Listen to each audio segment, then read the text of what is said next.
Hi, Joe. How are you? Good, Paul. How are you? Good to talk to you again. Congratulations. Thank you. All right. And is Kathy with us also? No. Okay. All right. Here we go. Hi, it's Paul Sakis, Good News Broadcast, speaking to Joe Ursul. Hi, Joe. How are you?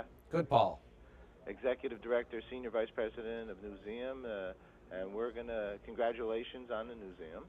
Thank you very much. Actually, I've had the good graces. I don't know if you got the message, but I've been there. That's great. How'd you like it?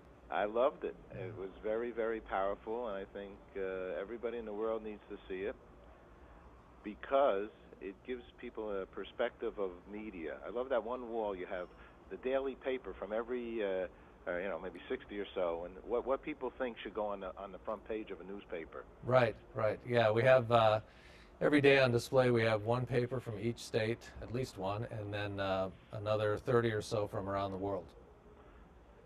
I guess what I saw when I was there is the reality of what media is all about. And today we're talking, actually, you have a new exhibit. Congratulations. G-Men and Journalists, top news stories on the FBI's first century opens at the Newseum. So I don't know how many people would think of the FBI and then think of media combined, but there is some correlation, right? Oh, definitely. The relationship goes back a long time, basically to the inception of the FBI, and of course continues right up till today. And throughout that history, on all of these big stories, there's been a relationship between the press and the media and the FBI and law enforcement. Oftentimes it's been cordial and cooperative, and other times it's been contentious.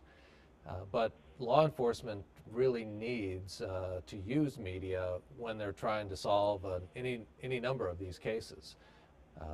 One good example might be the Unabomber case. In the Unabomber case, the FBI, and that's the Unabomber's cabin we're looking at right now. We have that on display. This is a cabin that Ted Kaczynski used and lived in for about 20 years when he was hiding out in the hills of Montana. And in that case, the FBI was trying to track the Unabomber for years and years and was kind of at an impasse. And they went to the New York Times and the Washington Post and asked them if they would publish the Unabomber's manifesto, which was this kind of long, rambling, anti-technology screed. Their hope was that if somebody read it, they might recognize the person who held those views, and it would lead to an identification and subsequently an arrest. And in this case, the FBI was able to convince the Times and the Post that this would be a good thing to do, and they published it, and subsequently Kaczynski was arrested, apprehended, and convicted. The use of as a result of that I always wonder, in their search, I guess, in the FBI, the people that they're searching for are in essence watching the media themselves, right?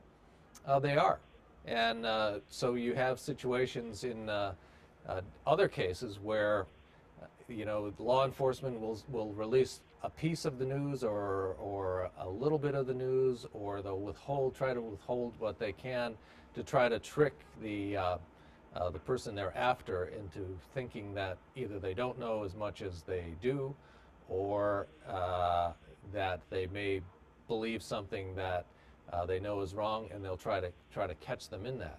Now, there was an interesting development in the D.C. sniper case, which, as you recall, there were snipers going around Washington, D.C. About a year after 9/11, and just assassinating people at various locations. And late in that case, there was CNN was able to identify the type of car that the snipers were believed to be using, and it was not the description that had been released by the police. They said it was a blue Chevy Caprice, and of course, law enforcement at the time was angry that that information had been released, because they presumed the snipers would ditch that car and get another one, and they'd lose a good lead. But it just so happened that a refrigerator repairman had seen the report and had heard that information and was driving it on his way home, and identified the car on the roadside and tipped off police, and they made an arrest. What are some of the other interesting artifacts you have down there? Well, we have some great old objects from kind of the 1930s gangster era. There is the death mask that was made of John Dillinger after he was gunned down outside the Biograph Theater in Chicago. And J. Edgar Hoover is said to have kept that death mask in a file cabinet just outside his office for any number of years. But John Dillinger's, the bowler hat that he was wearing when he was shot, the cigar he had in his pocket, and his submachine gun and sidearm are also part of the exhibit. Uh-huh. Joe, you still going to have the 4D film there? Oh, yeah. Everything that we opened with, we've still got. We've got 14 other galleries in 15 theaters.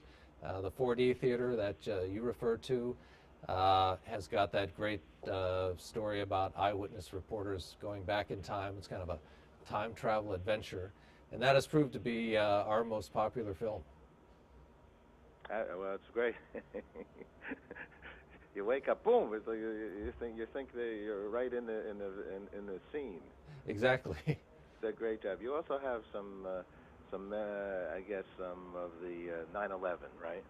Right. The 9/11 gallery looks at the early coverage of that event, probably most heavily on the first 48 hours.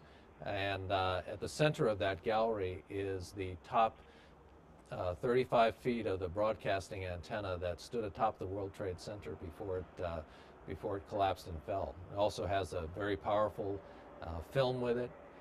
We have a piece of the Pentagon and a piece of the fuselage from the plane that crashed in Pennsylvania. You know, one of the other things that I found was very interesting is just the history of media. You have upstairs on, I don't know what floor, maybe the second from the top level. Yeah, I also attended Internews. They had a media awards event that evening when I was over there. But you have a history of you know, from China to the early days of when media was used, right? Sure. I mean, news is an ancient and universal commodity. So there has been news and news reporting as long as there have been people on the earth.